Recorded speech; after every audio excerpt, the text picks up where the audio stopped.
अस्सलाम वालेकुम रहमतुल्लाहि। जैसा कि आप जानते हैं, हम YouTube के ऊपर नीट क्लास ले रहे हैं। मैं हूं शहबाज सर और आप देख रहे हैं जोहर वाइस YouTube चैनल। तो नीट सीरीज का ये 12वां दिन है। आज हम देखेंगे कि लास्ट टाइम यानी कि पिछले लास्ट वीक में हमने कुछ टॉपिक्स पढ़े थे, उसको हम विजुअलाइज तरीके से समझने की कोशिश करते हैं ताकि आपके जो एग्जाम्स होंगे उसमें आपको फायदा मिले। ठीक है। तो लास्ट टाइम में जो हमने कुछ लेक्चर्स देखे थे, वो लेक्चर्स डिपेंड थे स्टोमेटल मूवमेंट के ऊपर, यानी कि स्टोमेटा की जो मूवमेंट होती है वो कैसे होती है। तो चलिए देखते हैं हम स्टोमेटा की मूवमेंट कैसे होती है इस डायग्राम के जरिए। तो स्टोमेटल मूवमेंट का मतलब क्या होता है, जो स्टोमेटा क्लोज होते हैं और ओपन होते हैं और ये बारीक बारीक होल्स होते हैं जो लीफ के ऊपर मौजूद होते हैं, उसका खुलना और बंद होना वही स्टोमेटल मूवमेंट कहलाता है। और ये स्टोमेटल मूवमेंट जो है ये गार्ड सेल्स की वजह से होती है। जब वाटर इंटर होता है गार्ड सेल के अंदर और वाटर बाहर निकल जाता है गार्ड सेल से, तो उस टाइम में जो मूवमेंट होती है यानी कि जो स्टोमेटा क्लोज होते हैं और ओपन होते हैं उसी को स्टोमेटल मूवमेंट कहा जाता है। तो जो गार्ड सेल होते हैं ये अलग अलग लीफ के अंदर या अलग अलग प्लांट्स के अंदर अलग अलग तरीके से रहते हैं।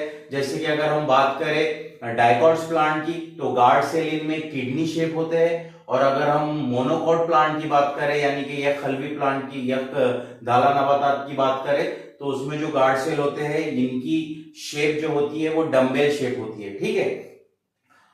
जो गार्ड सेल होते हैं उसमें क्लोरोप्लास्ट के पिगमेंट भी पाए जाते हैं और ये जो होते हैं थिक होते हैं, सेल्यूलोज से बने होते हैं। और इसकी जो वॉल्स होती है इनके अंदर ये खुसूसियत होती है गार्ड सेल के कि ये खुल भी सकते हैं और बंद भी हो सकते हैं। ठीक है। तो ये जो रिस्पॉन्स है गार्ड सेल का खुलने का और बंद होने का, इसको टर्गर प्रेशर कंट्रोल करता है। यानी कि एक प्रेशर लगता है जब पानी गार्ड सेल में आता है और जब पानी गार्ड सेल से निकलता है तो उस टाइम में जो प्रेशर क्रिएट होता है इसको टर्गर प्रेशर बोलते हैं। ठीक है। इसी तरीके से अगर हम देखें तो जो गार्ड सेल होते हैं उसके अतराफ में सब्सिडरी सेल पाए जाते हैं और सब्सिडरी सेल में पहले पानी आता है, उसके बाद में गार्ड सेल में पानी जाता है। तो हम इस डायग्राम के जरिए समझ सकते हैं कि स्टोमेटास के अंदर किस तरीके से पानी आता है। यहां पर आप देख रहे होंगे कि जो गार्ड सेल है राउंड बने हुए जिनका शेप किडनी है, उसके अंदर पानी इंटर हो रहा है यानी कि H2O इंटर हो रहा है, जिसके नतीजे में जो स्टोमेटास का जो ओपन एंड क्लोज चेंबर है वो क्या है, ओपन है। उसके बाजू की डायग्राम में आप देख रहे होंगे कि वाटर जो है वो गार्ड सेल से निकल गया यानी कि out of the guard cell. तो इस वक्त में क्या होता है, इस वक्त में जो स्टोमेटल मूवमेंट होती है वो क्लोज होती है। तो इसी मरहले को या इसी मैकेनिज्म को बोला जाता है स्टोमेटल मूवमेंट या स्टोमेटा की जो कार्यकर्दगी है वो। ठीक है। इस डायग्राम में आप देखेंगे stomata open and close system कैसे होता है। तो जो पहली डायग्राम है गार्ड सेल, उसके नीचे लिखा हुआ है स्वेलन। इसका मतलब क्या है कि जब H2O के मॉलिक्यूल्स गार्ड सेल के अंदर इंटर होते हैं, ये ब्लू कलर में जो H2O नजर आ रहा है आपको, जब H2O के मॉलिक्यूल गार्ड सेल में इंटर होते हैं तो उस टाइम में एक प्रेशर क्रिएट होता है जिसको टर्गर प्रेशर बोलते हैं। और टर्गर प्रेशर क्रिएट होने की वजह से स्टोमेटा जो है वो खुल जाते या ओपन हो जाते। और ये जो मरहला है आमतौर पर दिन के टाइम में देखने को मिलता, यानी कि जब डे टाइम होता, लाइट टाइम रहता, तो उस वक्त ये टर्गर प्रेशर काम करता और गार्ड सेल जो है पानी के एंट्री की वजह से एक प्रेशर क्रिएट करते और प्रेशर क्रिएट होने के बाद में जो गार्ड सेल है वो ओपन हो जाते। उसके बाद की इमेज देख रहे होंगे आप, एरो के जरिए बताया गया है कि H2O के मॉलिक्यूल यानी कि वाटर के जो मॉलिक्यूल है ये किक आउट किए जा रहे गार्ड सेल से सब्सिडरी सेल में। तो इस वक्त क्या होता है, इस वक्त स्टोमेटा क्लोज होते हैं यानी कि जो टर्गर प्रेशर है वो क्रिएट नहीं हो पाता, या ऐसा समझिए कि वो प्रेशर की वजह से क्या किया जाता है, स्टोमेटा का जो चेंबर है उसको जो खुला हुआ है उसको क्लोज कर दिया जाता। तो इस अमल को श्रिंकेन ऑफ गार्ड सेल बोलते, जिसमें स्टोमेटा क्लोज हो जाते, और मैक्सिमम ये जो मरहला है रात में देखने को मिलता। इस डायग्राम के जरिए आप इसकी थ्योरेटिकल पार्ट को समझ सकते कि जो स्टोमेटल मैकेनिज्म है, स्टोमेटा का मूवमेंट है, इसको 3 थ्योरीज के जरिए समझाने की कोशिश की गई है। अलग अलग साइंटिस्ट आए जिन्होंने अलग अलग तरीके से स्टोमेटा की मूवमेंट के ऊपर अपने नजरिया पेश किए। तो पहला जो नजरिया है ये है गार्ड सेल फोटोसिंथेसिस थ्योरी। दूसरा जो नजरिया है ये है star sugar inter conversion theory. और लास्ट का जो तीसरा नजरिया है ये है मैलेट और पोटाशियम आयन पंप थ्योरी। तो हम इसके बाद के स्लाइडिंग में समझने की कोशिश करेंगे कि ये जो साइंटिस्ट थे या जो ये फिजियोलॉजिस्ट थे जो प्लांट के ऊपर रिसर्च करते थे, इनका क्या मानना है, किस तरीके से प्लांट के अंदर स्टोमेटल मूवमेंट होती है। Let's see the first theory of stomatal movement. तो पहली थ्योरी है आपके सामने है, आप इसके पॉइंट को नोट डाउन कर सकते हैं। ये बुक की कटिंग को आपके लिए तैयार किया गया है कि जब तक कि आपके पास में कंटेंट नहीं आ जाता नीट की स्टडी के लिए, जब तक आप इस स्लाइडिंग को अपनी नोट समझ के, या ऐसा समझिए कि इसके जरिए आपको नीट की प्रिपरेशन करना है, तो आप इसको नोट डाउन कर सकते हैं। Let's see first theory, guard cell photosynthesis theory. इस थ्योरी को सबसे पहले 1856 में 1856 में वॉन मॉल ने पेश किया था या प्रपोज किया था। इसका मानना था या इसका ऑब्जर्वेशन था जो स्टोमेटा होते हैं ये day light and day time में ओपन होते हैं एंड नाइट टाइम में क्लोज हो जाते हैं। मतलब दिन के टाइम यानी कि रोशनी के टाइम में स्टोमेटास ओपन होते हैं और जैसे ही अंधेरा आता है या रात होती है तो स्टोमेटा क्या हो जाते हैं, क्लोज हो जाते हैं। तो वॉन मॉल के मुताबिक, इस साइंटिस्ट के मुताबिक इसका कहना था कि ये एक सीक्वेंशनल चेंज है, मतलब कि ये स्टेप बाय स्टेप होता है। ऐसा नहीं है कि स्टोमेटा ओपन हो गए स्टोमेटा क्लोज हो गए, ये मैकेनिज्म है जो स्टेप वाइज चलता है। तो इस स्टेप को समझने के लिए यहां पर आप देख सकते हैं ड्यूरिंग डे टाइम में बताया हुआ है कि जब दिन होता है तो जाहिर सी बात है सनलाइट प्रेजेंट होती है, सनलाइट होती है, तो सनलाइट जब लीफ के ऊपर पड़ती है और लीफ में होते हैं स्टोमेटास, और जब सनलाइट लीफ पर पड़ती है तो उस वक्त होता है फोटोसिंथेसिस, श्वेत तरकीब का अमल। और ये श्वेत तरकीब का अमल गार्ड सेल में जो क्लोरोप्लास्ट पिगमेंट मौजूद है उसमें होता है, जिसके नतीजे में तीसरी स्टेप में देख रहे होंगे आप कि शुगर बनती है यानी कि ग्लूकोज फॉर्म होता है and then increase in OP of guard cell, यानी कि यहां पर एक ऑस्मोटिक प्रेशर क्रिएट हो रहा गार्ड सेल के अंदर शुगर बनने के बाद में। और जैसी ही शुगर बनती है या शुगर बनने का फॉर्मेशन स्टार्ट होता है, गार्ड सेल में एक प्रेशर क्रिएट होता है जिसको ऑस्मोटिक प्रेशर बोलते हैं and that osmotic pressure enter with the water molecule inside the guard cell, और फिर वो वाटर के मॉलिक्यूल को गार्ड सेल में लेकर आता है स्टोमेटा के। देन एक प्रेशर बनता है जिसको टर्गर प्रेशर बोलते हैं, वो प्रेशर गार्ड सेल में बनता है और पानी की एंट्री की वजह से जो गार्ड सेल है वो स्वेल होते हैं यानी कि फूल जाते हैं या उनकी साइज इंक्रीज होती है, जिसके नतीजे में देख सकते हैं आप लास्ट स्टेप में स्टोमेटा क्या हो रहे, ओपन हो रहे। तो इस तरीके से वॉन मॉल का बोलना है कि फोटोसिंथेसिस जब होता है डे टाइम में तो स्टोमेटा की साइज इंक्रीज होती है because water molecules comes in the guard cell and then open the stomatal chamber is open. इसको बोला जाता है day light reaction in stomatal movement. यानी कि ये जो थ्योरी है ये है गार्ड सेल फोटोसिंथेसिस थ्योरी, जिसमें बताया गया है कि सिक्वेंशनल स्टेप के जरिए स्टोमेटा डे टाइम में ओपन होते हैं। लास्ट में देख रहे होंगे आप यहाँ पर कि ड्यूरिंग नाइट टाइम में क्या होता है। नाइट टाइम में सिंपली है देयर इज नो फोटोसिंथेसिस, किसी भी किस्म का फोटोसिंथेसिस नहीं होता दिन के टाइम में। और जब दिन के टाइम में फोटोसिंथेसिस नहीं होता तो water molecule they are not come in the guard cell and then stomatas chamber is always close. तो वॉन मॉल का बोलना ये है कि फोटोसिंथेसिस के जरिए लाइट रिएक्शन होता जिसमें स्टोमेटास ओपन होते, नाइट टाइम में लाइट रिएक्शन नहीं होता इसलिए स्टोमेटास ऑलवेज क्लोज, हमेशा वो कैसे होते हैं, बंद होते हैं। ठीक है, इस इमेज के जरिए आप समझ सकते हैं कि किस तरीके से वॉन मॉल ने इसको सीक्वेंशियल वाइज बताया हुआ है। देख रहे होंगे आप, सबसे ऊपर लाइट है, उसके बाद में गार्ड सेल में फोटोसिंथेसिस हो रहा, देन फॉर्म हो रही शुगर, देन ऑस्मोटिक प्रेशर बन रहा गार्ड सेल के आसपास में, इंडो ऑस्मोसिस हो रहा यानी कि पानी के मॉलिक्यूल गार्ड सेल के अंदर इंटर हो रहे, entrance of water in mesophyll cell, जो गार्ड सेल में मेसोफिल से टिश्यूज होते हैं आसपास में, वहां पर पानी के मॉलिक्यूल इंटर होते, इंक्रीज इन टर्जिडिटी और ट्रिगर प्रेशर, जब गार्ड सेल में पानी के मॉलिक्यूल इंटर होते तो वहां पर एक प्रेशर बनता है जिसको ट्रिगर प्रेशर बोलते, and then increase the stomatal chamber, और स्टोमेटा जो होते हैं वो लास्ट में ओपन हो जाते हैं। तो ये वॉन मॉल की फोटोसिंथेसिस थ्योरी थी जो गार्ड सेल में नजर आ रही थी आपको, ठीक है। इसके बाद में दूसरी जो थ्योरी है, देख सकते हैं आप यहां पर, starch sugar inter conversion theory. इसको सबसे पहले सैरे ने इन 1923 में पेश किया और इसी थ्योरी को बाद में 1964 में मॉडिफाई किया गया स्टुअर्ट के जरिए।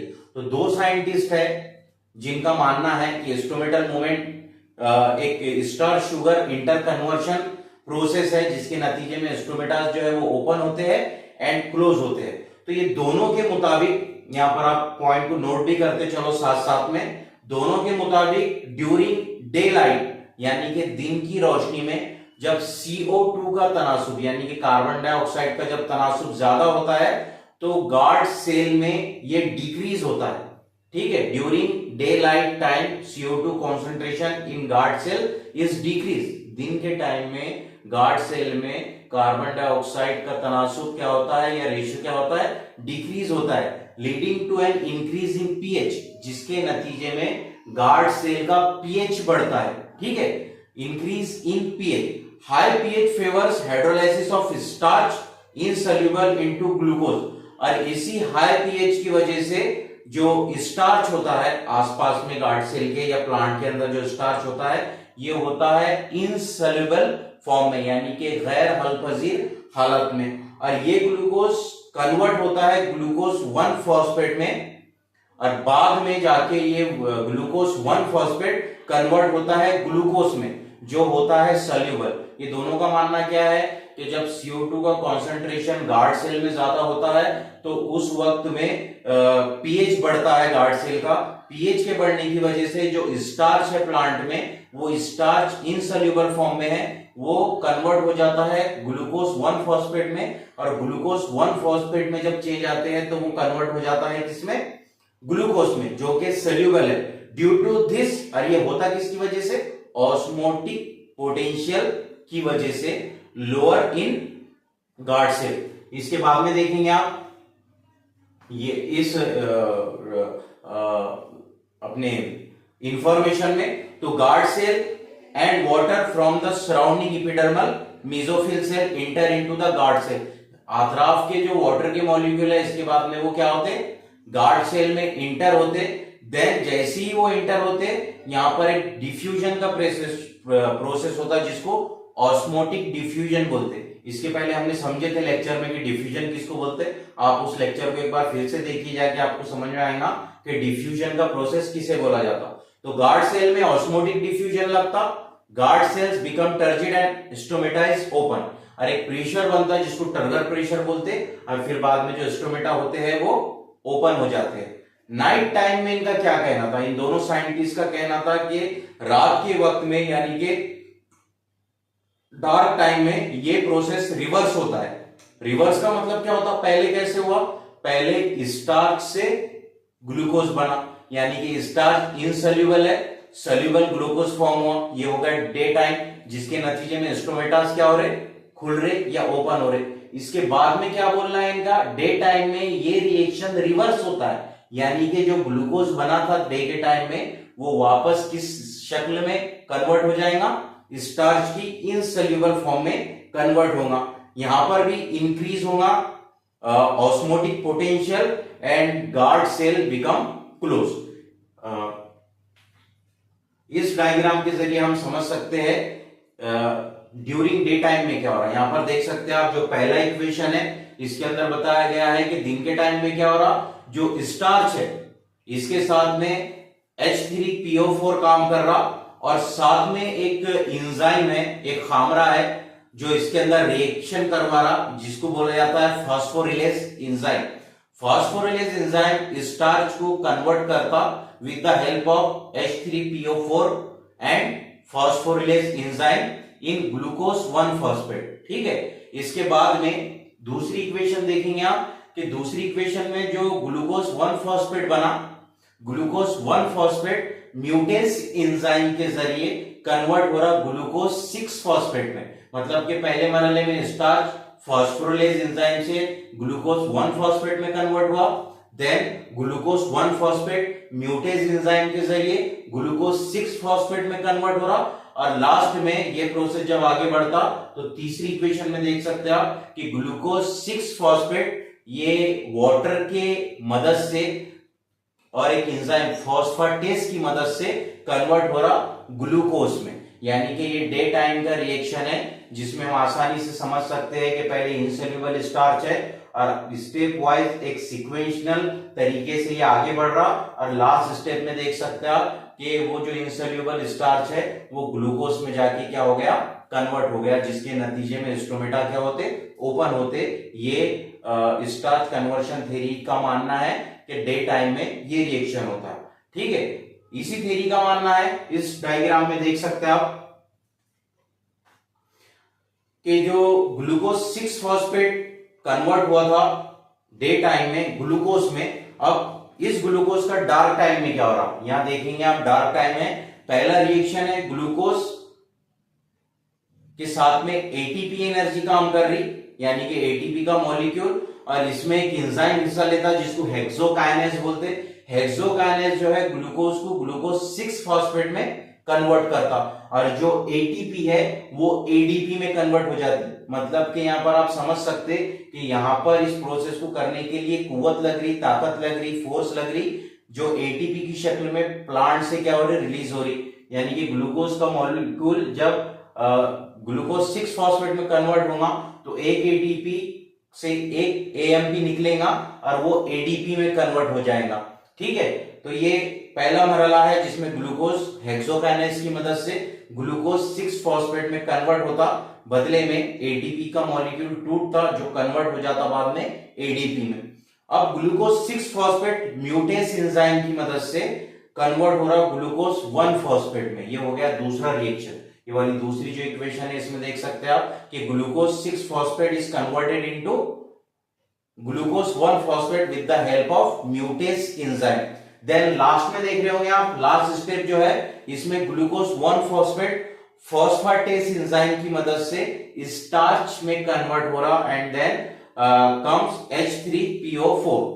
ठीक है, तो ये हो गया रिवर्स रिएक्शन जिसमें सोल्यूबल ग्लूकोज कन्वर्ट हो रहा धीरे धीरे इनसोल्यूबल स्टार्च में। इसको रिवर्स रिएक्शन बोला जाता है या डार्क रिएक्शन बोला जाता इन साइंटिस्ट के जरिए, जो इस थ्योरी में बताया गया starch sugar inter conversion theory में। ठीक है, तो ये starch sugar conversion theory day time में स्टोमेटा को ओपन करती, जिसमें इनसोल्यूबल स्टार्च कन्वर्ट हो जाता सोल्यूबल ग्लूकोज में। देन डार्क टाइम में जब स्टोमेटास क्लोज होने वाले रहते तो वही जो ग्लूकोज सोल्यूबल फॉर्म में तैयार हुआ एटीपी के टूटने से एएमपी में एडीपी में कन्वर्ट होने से आखिर में वही ग्लूकोज कन्वर्ट हो जाता किसमें, फिर से स्टार्च में जो इनसोल्यूबल है। फिर डे टाइम होगा तो ये रिएक्शन चलता रहेगा, इन दोनों का मानना है स्टार्च शुगर कन्वर्शन थ्योरी। लेकिन एक बात ये भी है कि इस थ्योरी को यूनिवर्सल लेवल पर एक्सेप्ट नहीं किया गया, मतलब सभी का इत्तेफाक नहीं था कि इस तरीके से प्रोसेस होता है। सिर्फ इन दोनों का मानना था, कुछ साइंटिस्ट का मानना था कि स्टार्च शुगर कन्वर्शन थ्योरी काम करती है स्टोमेटल मूवमेंट पर। It may operate under certain circumstances and then forward to the next theory. और दूसरे साइंटिस्ट ने फिर अपने हिसाब से क्या किए और अलग अलग थ्योरीज बयान किए। ठीक है, इस थ्योरी में ये वाली जो थ्योरी है यहाँ इस डायग्राम में देख सकते हैं आप, मेलेट और पोटेशियम आयन पंप थ्योरी। ठीक है, तो ये जो थ्योरी है, इस थ्योरी में क्या है, इस थ्योरी में बताया गया है कि मैलेट एक ऑर्गेनिक सब्सटेंस है और पोटेशियम आयन किस तरीके से पंप होते हैं गार्ड सेल में और किस तरीके से बाहर निकलते हैं, और उसी के ऊपर डिपेंड करता है स्टोमेटल मूवमेंट। ये मानना था लेविट नाम का जो साइंटिस्ट था, इसने इस थ्योरी को 1974 में दुनिया के सामने पेश किया। इसका मानना क्या था कि स्टोमेटल जो मूवमेंट होता है ये एक्चुअल में मैलेट के पंप होने से या पोटेशियम आयन के पंप होने की वजह से होता है। और इस थ्योरी को मॉडर्न थ्योरी कहा जाता है, मतलब कि 19 के दशक में या 19 की सेंचुरी में इस थ्योरी को पेश किया गया, इसलिए इस थ्योरी को मॉडर्न थ्योरी या जदीद नजरिया माना जाता है स्टोमेटल मूवमेंट का। अब इनका मानना क्या था, इनका मानना था, देख सकते हैं आप, या नोट भी कर सकते, pH of the guard cell can rise due to the active hydrogen ion। Guard cell जो होते हैं इनका pH जो होता है ये एक्टिव होता है, किसकी वजह से, हाइड्रोजन आयन के अंदर जाने की वजह से। मतलब कि गार्ड सेल जो होते हैं उसमें जब हाइड्रोजन आयन इंटर होते हैं तो उस टाइम में क्लोरोप्लास्ट और माइटोकॉन्ड्रिया भी एक्टिवेट होते हैं, और उस टाइम में पीएच जो होता है वो बढ़ता है गार्ड सेल का। A rise in pH during day time caused by hydrolysis of starch. और जब ये पीएच बढ़ता है डे टाइम में तो ये हाइड्रोलाइसिस करता है स्टार्च का एंड फॉर्म होता है ऑर्गेनिक एसिड। ठीक है, इसीलिए इसको मैलेट पोटेशियम आयन थ्योरी बोला जाता है। क्या हो रहा, पीएच बढ़ रहा ड्यूरिंग डे टाइम में, जिसकी वजह से हाइड्रोलाइसिस हो रहा है स्टार्च का, स्टार्च टूट रहा, और स्टार्च टूटने की वजह से नामियाती तौर से या ऑर्गेनिक एसिड फॉर्म हो रहा, बदले में तैयार हो रहा फॉस्फोइनोल पायरुवेट। क्या नाम है एसिड का, तेजाब का, phosphoenol pyruvate is a form. और बाद में फॉस्फोइनोल पायरुवेट के साथ में जब कंबाइन होता CO2 यानी कार्बन डाइऑक्साइड, तो वो मैलिक एसिड क्या करता, तैयार करता। ठीक है, आगे बढ़ते हैं इस थ्योरी में हम।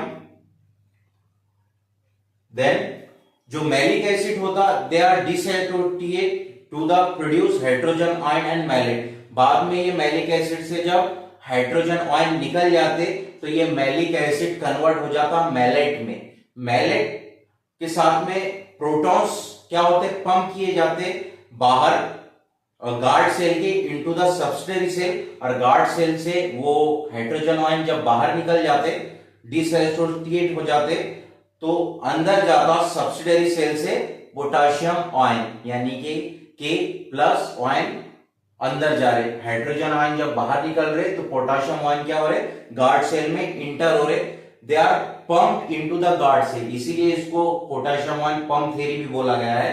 From the adjacent of subsidiary cell, जो सब्सिडरी सेल के अंदर एक अमल को पैदा करते या एक प्रेशर को पैदा करते, this exchange of hydrogen ion outside the guard cell and inside the potassium ion, ये जो एक्सचेंज ऑफ आयन है followed by the entry of chlorine.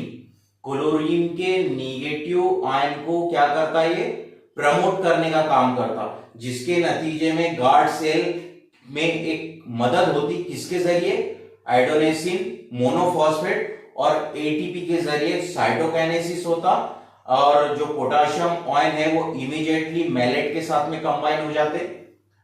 यहां देखो और नोट भी करो इसको, ये डायग्राम में जो पोटेशियम आयन रहते, ये जैसे ही पोटेशियम आयन अंदर जाते तो अंदर पहले से क्या मौजूद है, मैलेट मौजूद है, और मैलेट जो होता है ये जैसे ही पोटेशियम आयन के साथ में मिक्स होता है तो ऑस्मोटिक कॉन्सेंट्रेशन को बढ़ा देता है, जिसके नतीजे में गार्ड सेल जो होते हैं वो खुल जाते हैं।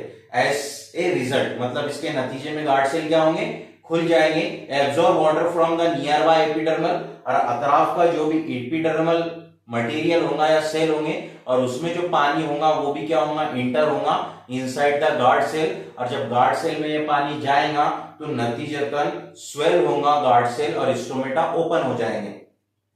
Reverse situation prevails during dark time, इनका भी यही मानना है कि ये जो malate potassium ion pump theory है, रात के टाइम ये रिवर्स हो जाती है during dark time when stomata are close, और स्टोमेटा जो होते हैं वो क्लोज हो जाते हैं, there is no accumulation of potassium ion. और रात के टाइम में ये इसलिए होता है क्योंकि पोटेशियम आयन जो रहते हैं ये गार्ड सेल के बाहर पंप कर दिए जाते in the guard cell in dark reaction. तो ये जो थ्योरी देखी अभी हमने, ये थी potassium ion and malate ion exchange pump theory, ठीक है। देन इस डायग्राम में देखो आप, एक तरफ ये साइड में गार्ड सेल बताया गया है और ऊपर लिखा हुआ है स्वेलन ऑब्लिक टर्जिट। इसका मतलब क्या होता है कि डे टाइम जब होता है, यानी कि ड्यूरिंग डे लाइट टाइम जब होता है, स्टोमेटा के अंदर एक टर्गर प्रेशर काम करता है, जिसके नतीजे में स्टोमेटा जो रहते हैं वो हमेशा क्या रहते हैं, ओपन रहते हैं, यानी कि खुले हुए रहते हैं। उसके बाद के डायग्राम में बताया हुआ है कि स्टोमेटा जो है वो क्लोज है। अंदर के गार्ड सेल भी देख रहे हैं आप, ऊपर बताया गया है श्रंकेन एंड फैलेसिड। इसका मतलब क्या होता है, सुगड़ जाना। तो जैसे ही डार्क टाइम आता है तो कोई रिएक्शन नहीं होता, जिसके नतीजे में जो स्टोमेटास होते हैं वो क्या हो जाते हैं, क्लोज हो जाते हैं, ठीक है।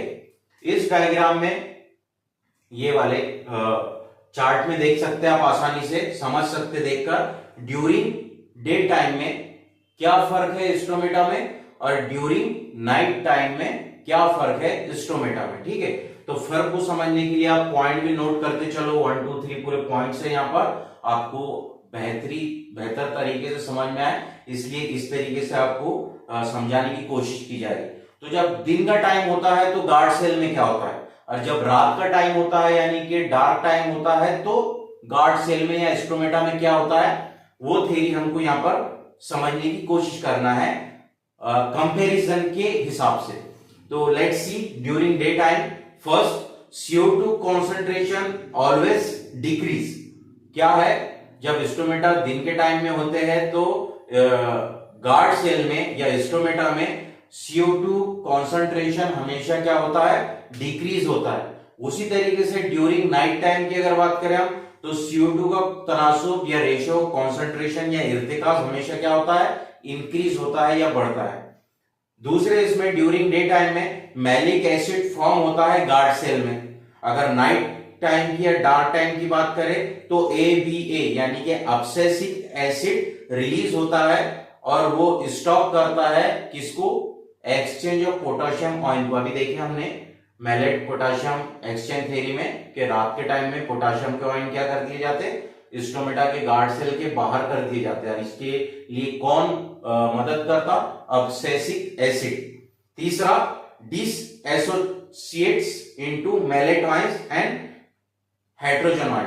तो दिन के टाइम में जब मैलेट आयन बनते तो उस टाइम हाइड्रोजन आयन क्या हो जाते, डिसएसोसिएट हो जाते और बाहर निकल जाते, जिसके नतीजे में नंबर 3 डार्क टाइम में potassium ion transported back into the subsidiary cell.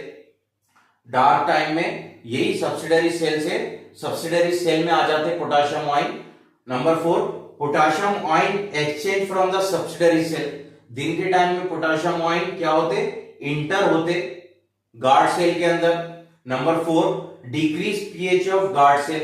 रात के टाइम में गार्ड सेल का जो पीएच होता है वो डिक्रीज होता है। Number 5 osmotic pressure of guard cell is increase. दिन के टाइम में गार्ड सेल में ऑस्मोटिक प्रेशर इंक्रीज होता due to accumulation of potassium ion and malate ion, जो पोटाशियम आयन को अंदर लेके जाता और मैलेट बनाता।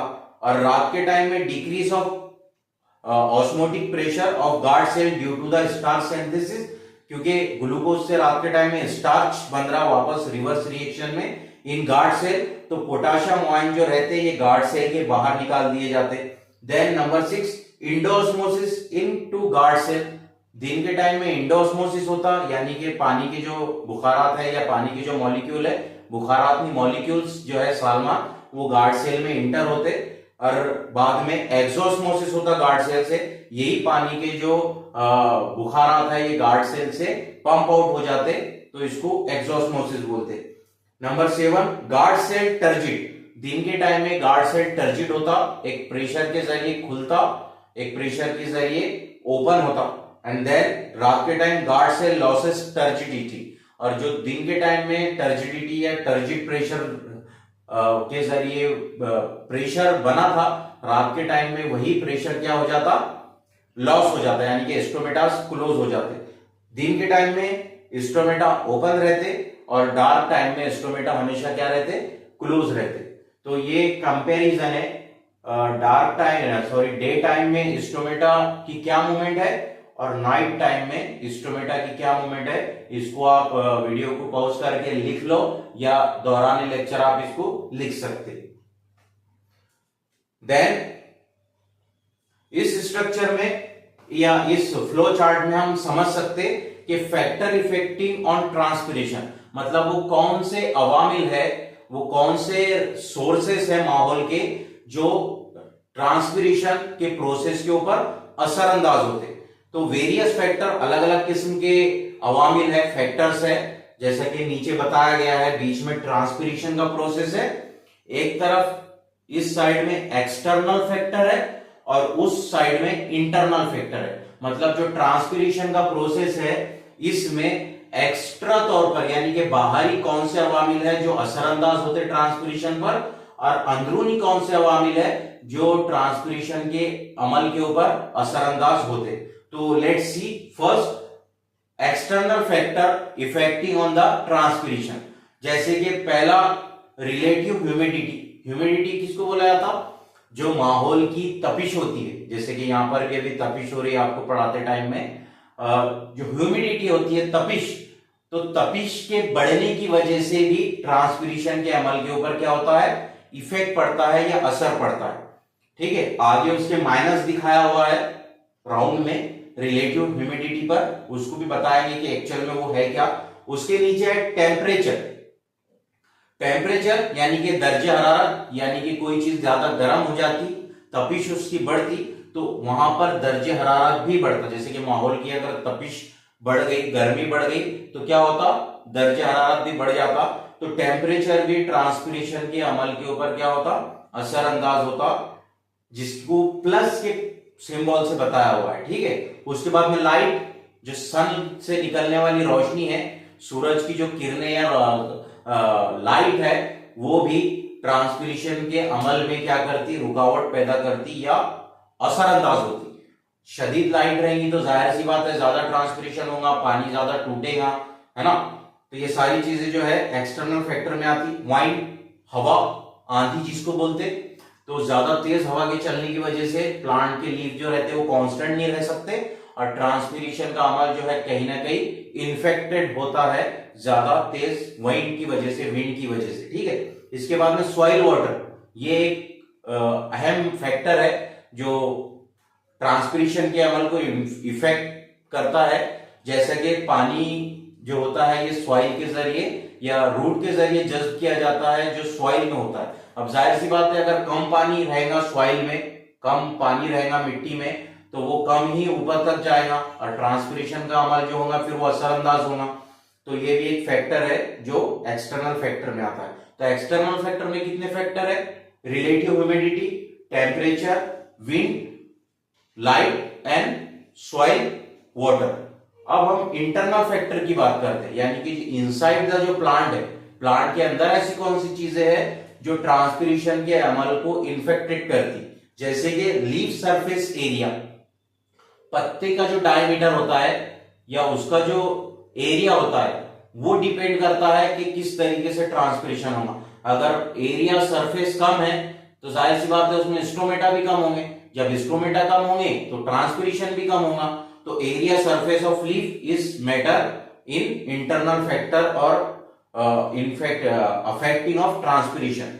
दूसरा है सनकेन स्ट्रोमेटा। स्ट्रोमेटा अगर सुखड़े हुए रहेंगे, उसमें ज्यादा वाटर के मॉलिक्यूल आना और जाना नहीं के बराबर होंगे, तो ऐसी सूरत में स्ट्रोमेटा ट्रांसपिरेशन को सही से अंजाम नहीं दे सकते, जिसके नतीजे में पौधे के ऊपर या पौधे की सेहत पे कहीं ना कहीं इसका बैड इफेक्ट पड़ेगा।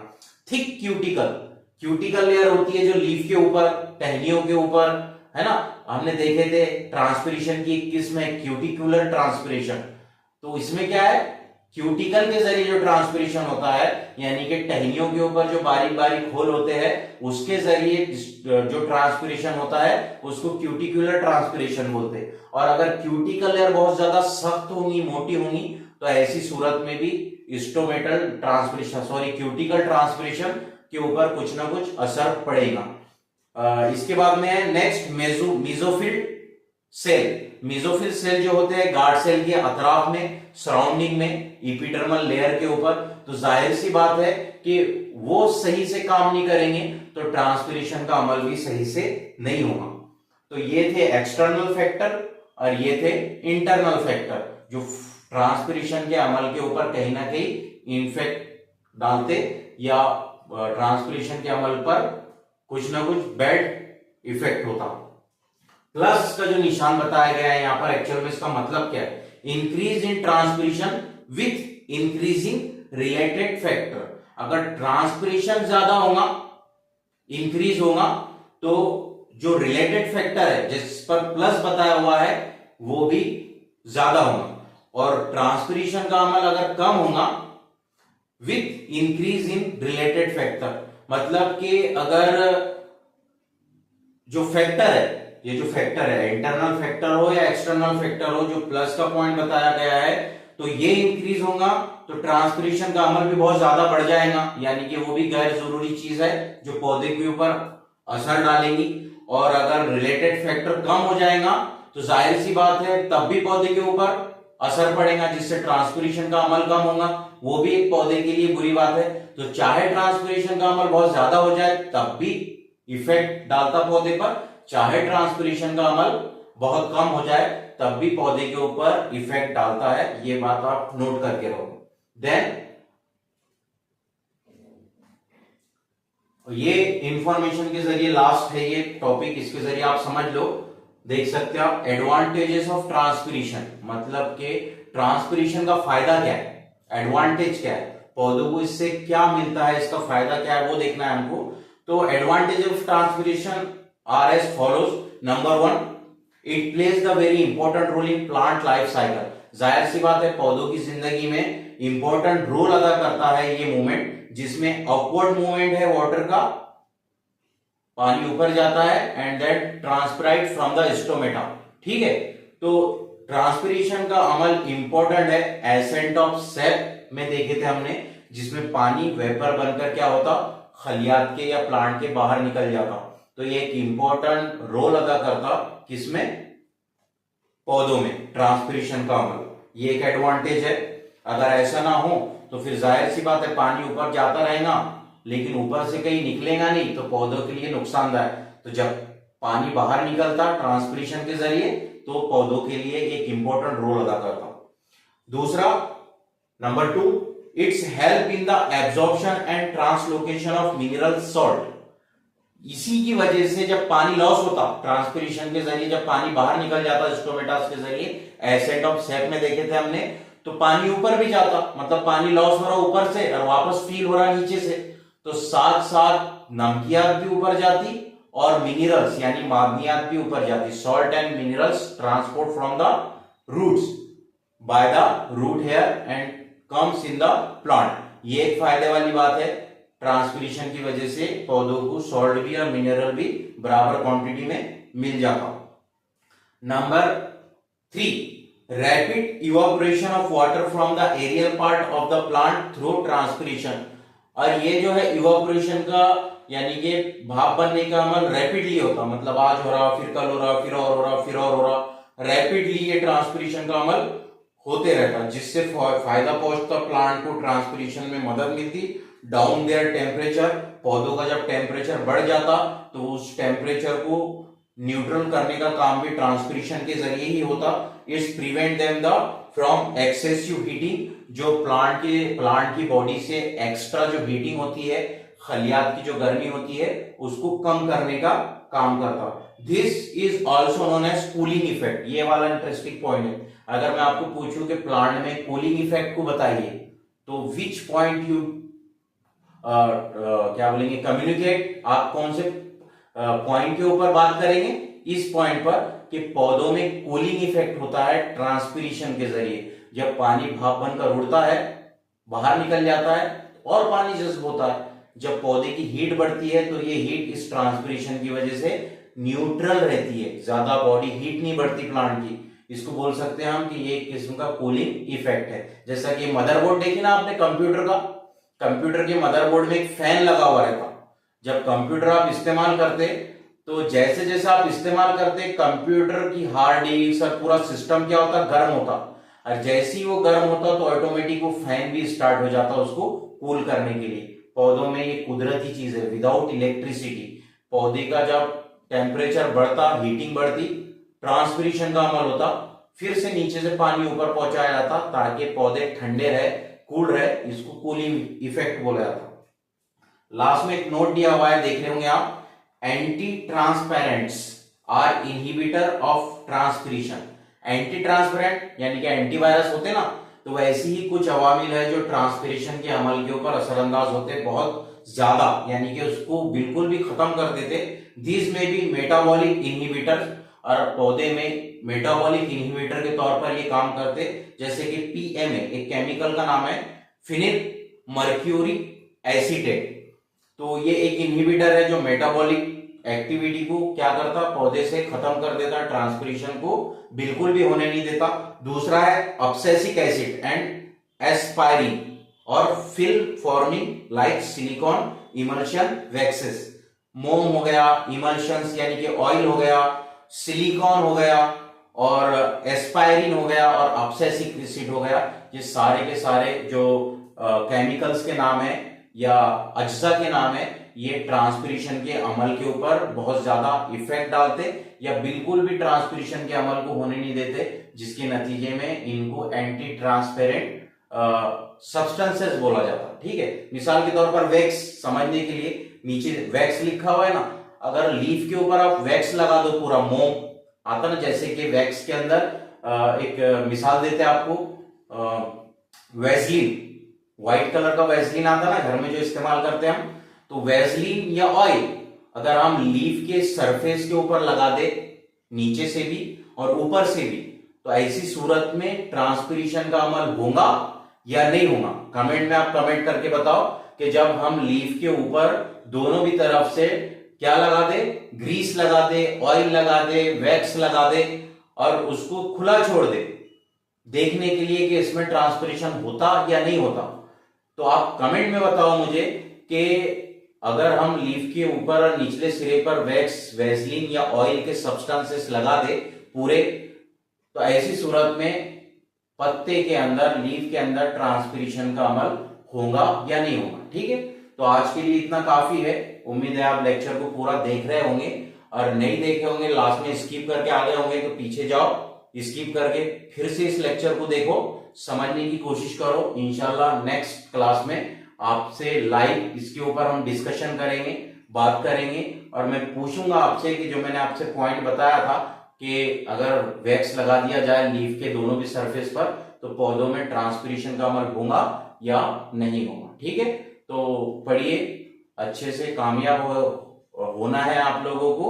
ये सारी जितनी भी मेहनत की जा रही, बहुत मेहनत लगती है ये लेक्चर बनाने के लिए, तो लाइक और शेयर जरूर करिए लेक्चर्स को, ताकि दूसरे इस्तेफादा इससे उठाए। और आप तो उठाने ही वाले हैं क्योंकि आपने इसको ज्वाइन किया है, सब्सक्राइब किया हुआ है हमारा जो ये नीट क्लासेस का जो सब्सक्रिप्शन प्लान है उसको। तो उम्मीद है कि आप इसको क्या बोलेंगे, पॉजिटिव वे में लेंगे और कोशिश करेंगे कामयाब होने की इंशाअल्लाह। ठीक है, चलिए अल्लाह हाफिज।